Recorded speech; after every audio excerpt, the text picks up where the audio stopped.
Merhaba arkadaşlar. Pek kıymetli dost ve yarenler. Tanrı Dağlı Aydınlatıyor programımıza hoş geldiniz. Bugün 9 Eylül 2020. Günlerden çarşamba. Bugünkü konumuz Çin'in hedefindeki işi bitirilmesi gereken ülke Türkiye. Öncelikle belirteyim ki bu cümle bana ait değil. Yani Türkiye'nin önemli stratejik konumu dikkate alındığında bu ülke Çin'in mutlaka işini bitirmesi gereken ülkedir. 如果我们从土耳其的重要的战略位置来看，这个国家是中国一定要搞定的国家 söylemi bana ait değildir. Bu söylem dünyada en çok satılan kitap para savaşları veyahut currency wars, Çincesi orijinal adı Hobi Zhenzheng başlıklı kitabın yazarı Çinli ekonomist ve önemli strateji uzmanı Song Hongbin denen kişiye aittir. Şimdi bu detaylara daha sonra geleceğiz. Detaylara geçmeden önce son günlerdeki gelişmelerden bazı özetleri size sunmak istiyorum. 4 Eylül 2020 tarihinde Çin Komünist Partisi Politbüro üyesi ve Çin Dışişleri Komitesi Başkanı Yang Jiechi Yunanistan'ı ziyaret etti. Yunan Cumhurbaşkanı Sakrapoulou Başbakan Mitsotakis ile görüştü.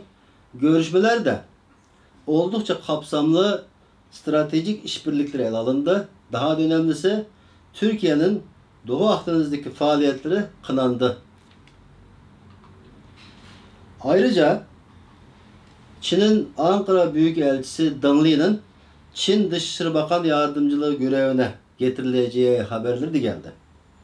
Hatırlarsınız 23 Haziran 2020 tarihinde Çin Halk Cumhuriyeti bizim sınır komşumuz olan İran ile 25 yıllık çok kapsamlı stratejik işbirliği anlaşması imzalayarak eşiğimizde pusuya yatmıştır. Fazla geçmeden Lübnan'ın Beyrut limanında meydana gelen patlamada Çin'in parmağı olduğu iddiaları ortaya atılmış ve Çin'in mezkur limanın yeniden inşasına talip olması da dikkat çekmiştir. Bütün bu hadiseler Çin'in Türkiye'ye yönelik politikalarında çok ciddi değişikliklere gidileceğinin bir göstergesidir. Türkiye her zaman Çin'in yakın ilgi alanında olmuştur. İkili ilişkilerde sağlıklı politika üretebilmek, işbirliğini kendi lehine çevirebilmek için muhatap hakkında fikir sahibi olmak, fikir sahibi olmak için ise bilgi sahibi olmak, Çin'in tarihsel devlet geleneğidir. Sun savaş sanatlarından kaynaklanan ve halen sürdüre düsturları ise şudur: kendini ve düşmanı tanırsan hiçbir savaşta yenilmezsin. Düşmanı ve kendini iyi tanırsan her savaşı kazanırsın. 知己彼知，百战不殆。知彼知己，百战百胜. Yani Çin bu konuda işin başından beri Türkiye ile ilişkilerinde hep bu ciddiyetle hareket etmiştir. Şimdi Çin'deki Türkiye araştırmaları hakkında bazı bilgiler verelim. Çin'in Ulusal ve Bölgesel Bilimler Akademisi bünyesinde üniversitelerde Türkiye ile ilgili araştırma enstitüleri ve merkezler bulunmaktadır. Ayrıca Orta Doğu Enstitüsü, Batı Asya ve Afrika Araştırmaları Enstitüsü, İslam Kültürü Enstitüsü gibi kurumların bünyesinde de Türkiye ile ilgili çalışma masaları mevcuttur. Bunlardan başlıcalar şunlardır. 1. Pekin Üniversitesi Bölgesel ve Ulusal Araştırma Enstitüsü, Pekin Üniversitesi Türkiye Araştırmaları Merkezi, Şanghay Üniversitesi Türkiye Araştırma Merkezi ve Şanxi Üniversitesi Türkiye Araştırma Merkezi. Çin'de Türkiye araştırmaları yapan kuruluşların asıl çalışma amacı Türkiye'yi tanımaktır. Çin devletinin çıkarları için Türkiye'nin tarihi, sosyal ve etnik yapısı üzerinde araştırma yaparak Türkiye'nin açığını keşfetmektir. Örneğin, Şanşi Üniversitesi Türkiye Araştırmaları Merkezi'nin web sayfasında kuruluş amacı hakkında şöyle denmektedir. Türkiye Araştırmaları Merkezi'nin amacı aşağıdaki gibidir. 1. Türkiye tarihi. Esas olarak Türkiye'de Kürtlerin devlet kurması, Türkiye'nin Avrupa Birliği'ne katılımı ve Türk devletinin siyasi demokratikleşmesi sorunu içermektedir. 2. Kürt sorunu, Kürtlerin devlet kuruluşu, Kürt meselelerinin evrimi, etnik imaj ve başkalar. 3. Uluslararası ilişkiler tarihi. Temel olarak Orta Doğu'daki ülkelerin siyasi tarihini ve uluslararası ilişkilerini içerir. Jeopolitik, din, etnik köken, kabileler, petrol ve kadın hakları konuları içerir. 4.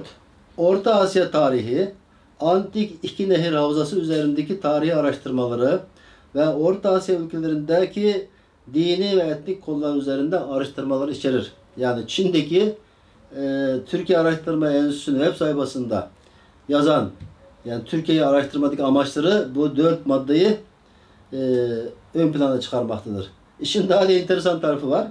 Eğer siz bu web sayfasına girdiğiniz zaman hemen karşınıza çıkacak olan yazı Kurdish Disunity in Historical Perspective, yani tarihsel perspektifle Kürt dokunulmazlığı adlı Michael Gunter adlı bir kişinin yazdığı makale bu internet sayfasının en başında yer almaktadır.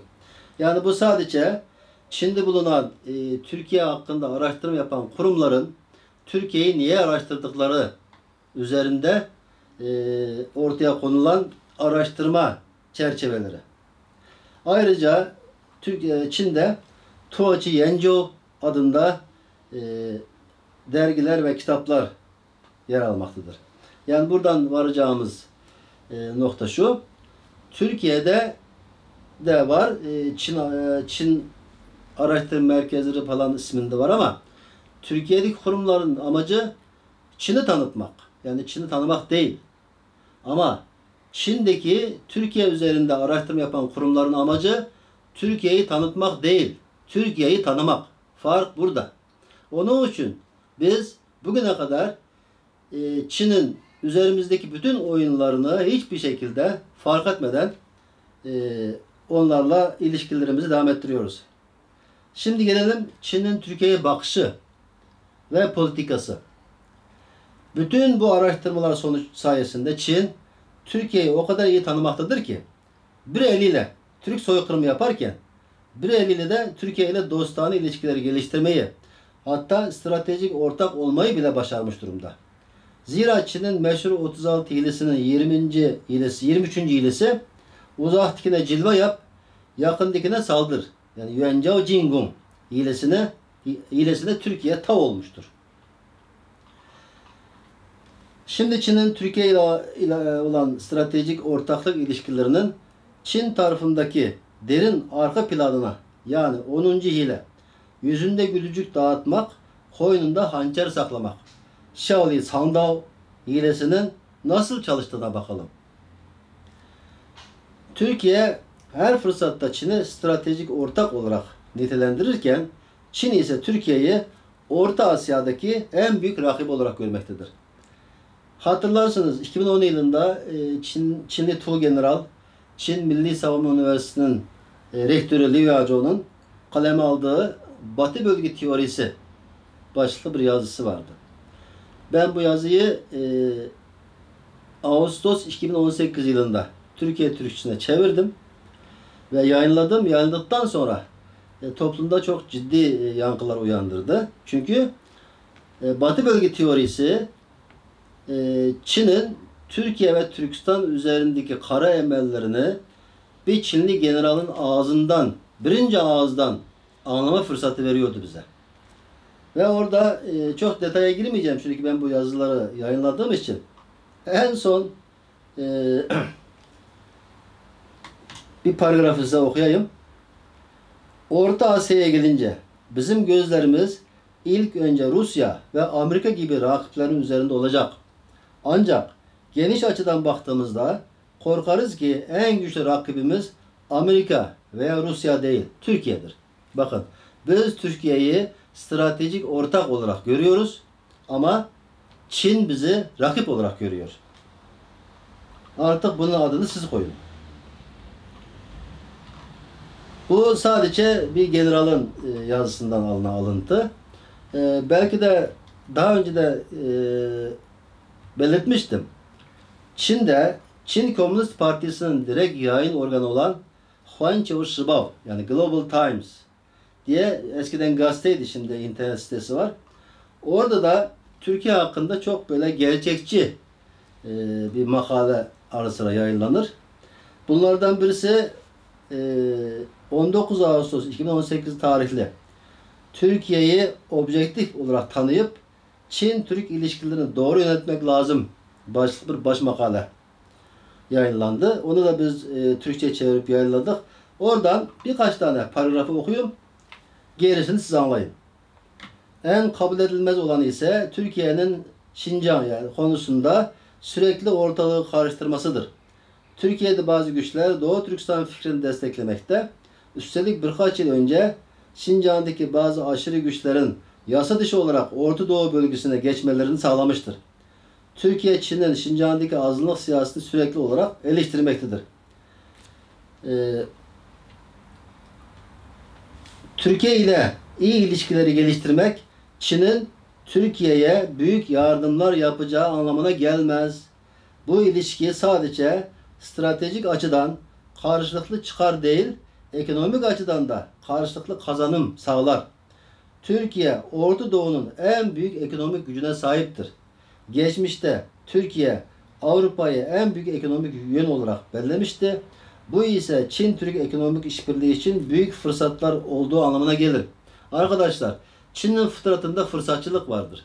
Eğer Çin Türkiye'ye yanaşıyorsa, Türkiye'yi sevdiğinden, Türkiye Cumhuriyeti ile stratejik, samimi bir şekilde ortak yapacağından değil, Çin Türkiye'yi Orta Doğu ülkesi olarak görür ve Avrupa'ya sıçramak için sıçrama tahtası olarak görür. Bütün olay budur. Zaten diyor, Türkiye ile ilişkilerimizi geliştirmek, Türkiye'ye çok büyük yardımlar yapacağımız anlamına gelmez diyor. Bakın bunu biz belki de duymak hoşumuza gitmiyor ama Çin zaten bangır bangır bağırıyor. Arkadaş diyor, benim sizinle iyi ilişkiler kurmam size çok büyük yardımlar yapacağım anlamına gelmez. Siz Orta Doğu'da güçlü bir ülkesiniz. Ben sizin üzerine basacağım. Size basıp Avrupa'ya atlayacağım diyor. Şimdi gelelim bugünkü konumuzun başlığına. Arkadaşlar, bahsettiğimiz para savaşları veyahut Hobi Cancan, bu kitap dünyadaki bütün büyük dillere çevrildi. Milyon milyon adet satıldı ve bunun yazarı Çin'de meşhur bir strateji uzmanı, ondan sonra ekonomist aynı zamanda Song Hongbin denen bir arkadaş. Şimdi bu arkadaşın bir YouTube kanalı var. YouTube kanalında bir programı tamamen bu konuya ayırmış. Arkadaş diyor ki, son zamanlarda Orta Doğu'daki sorunlar üzerinde araştırma yapıyorum. Araştırma yaptıkça anlıyorum ki Türkiye son derece kilit bir ülke. Neden? Neden mi? Bir düşünelim. Bizim yeni İpek Yolu stratejimiz Çin'in Şincan Uygur Özerk Bölgesi'nden başlıyor. Eğer Orta Asya'daki 5 ülkeye girmek, daha sonra İran ve Irak'tan geçerek nihayetinde Avrupa'ya ulaşmak istiyorsak, Türkiye'yi atlayıp geçemeyeceğimiz bir ülkedir. Şayet stratejimizi bir köprüye benzetirsek, Türkiye ile Uygur bölgesi bu köprünün iki ayağı konumundadır. Türkiye bu tarafta Avrupa'ya bağlanıyor. Uygur bölgesi ise Çin'in iç kesimlerine bağlantılıdır. Köprünün bu iki ayağından birinin olmaması elbette düşünülemez. Her ikisi de kritik öneme sahiptir. Bu birinci neden. Yani Türkiye'nin işbirliği olmadan Avrasya Kıta Köprüsü'nü veya yeni İpek Yolu stratejisini gerçekleştirmek çok zordur. İkinci nedeni ise Türkiye ile Uygur bölgesinin tarihten gelen dil ve kültürel birçok bağları vardır. Bakın bunu ben demiyorum. Çinli söylüyor. Çinli bile Türkiye ile Uygurlar arasındaki tarihi kültürel bağları biliyor. Diğeri devam ediyor. Köprünün iki ayağı arasındaki bölge halkı Türkçe konuşur. Yani kendinizden ürkmeyin. Bak bir Çinli diyor. Bu köprünün iki ayağı arasındaki bölgedeki halklar Türkçe konuşur diyor. Bu konu Çin'in sadece Batı bölge stratejisi ve yeni İpek yolumuz için değil, hatta Batı bölgesinin güvenlik ve refahı dahil olmak üzere bütün Çin'in güvenliği ve refah için de belirleyici önem taşımaktadır. Bir izahat vereyim. Burada denen Batı bölge bizim bildiğimiz Avrupa değil. Yani Çin'e göre Batı bölge. Yani Doğu Türkistan başta olmak üzere Türkistan'dan bahsediyor. Bu yüzden Türkiye'ye odaklanmak gerekiyor.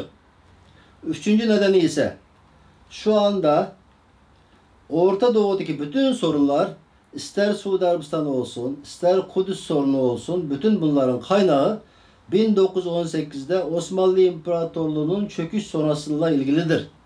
Bakın bu Çin'in analizi. Yani bu sorunların kaynağı Türkiye'dir. Dolayısıyla pek çok sebepten ötürü Türkiye'ye çok dikkat etmemiz gerekiyor. Çünkü Türkiye Çin'in büyük stratejik çıkarlarını doğrudan ilgilendiriyor. Çoğumuz stratejik hakkında konuşmayı severiz.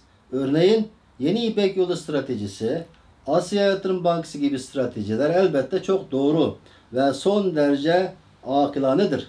Ancak stratejinin gerçekten uygulanıp uygulanamayacağı, yani gerçekleşememesindeki önemli olan, yani göz ardı edilemeyecek detaylar da gizlidir. Dolayısıyla şimdi sıkı durun. Türkiye'nin bu önemli stratejik konumu göz önünde alındığında bu ülke Çin'in mutlaka işini bitirmesi veyahut mutlaka alması gereken bir ülkedir. Çincesi de şu.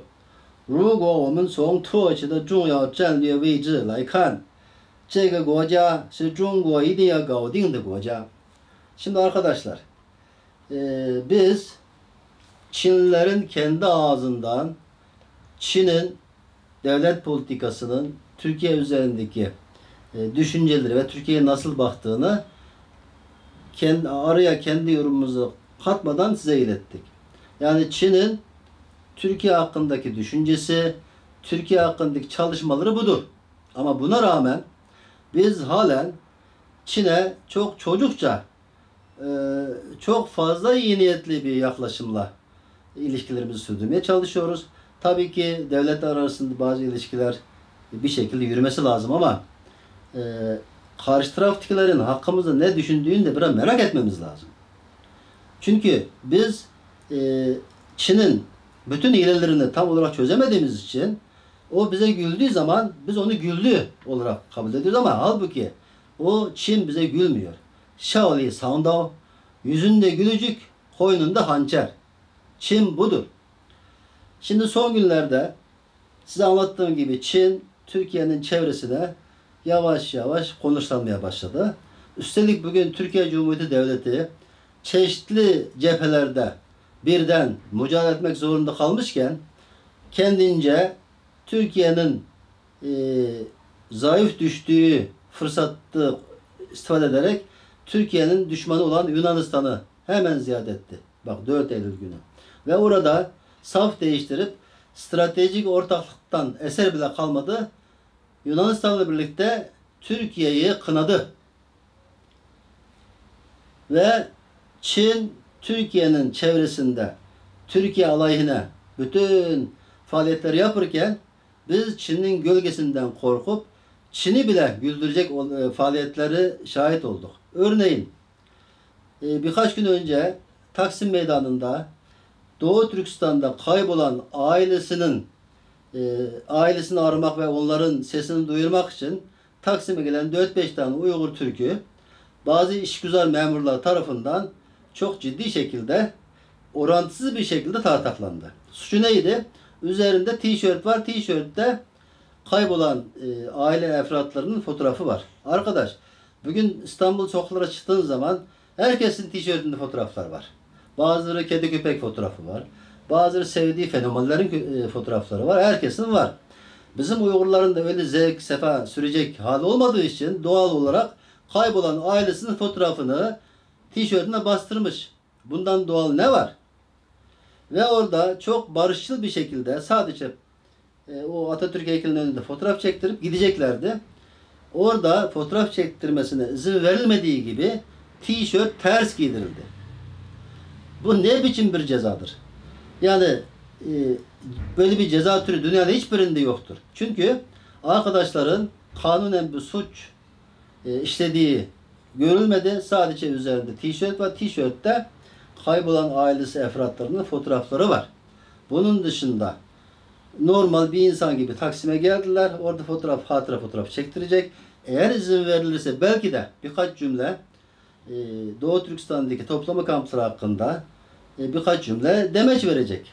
Ama bütün bunları ortam müsait değil, izin almamışsın diye engelleyebilirsiniz ama tişörtü ters giydirmekte neyin nesi arkadaş? Yani biz Çin'in gölgesinden bu kadar mı korkar olduk?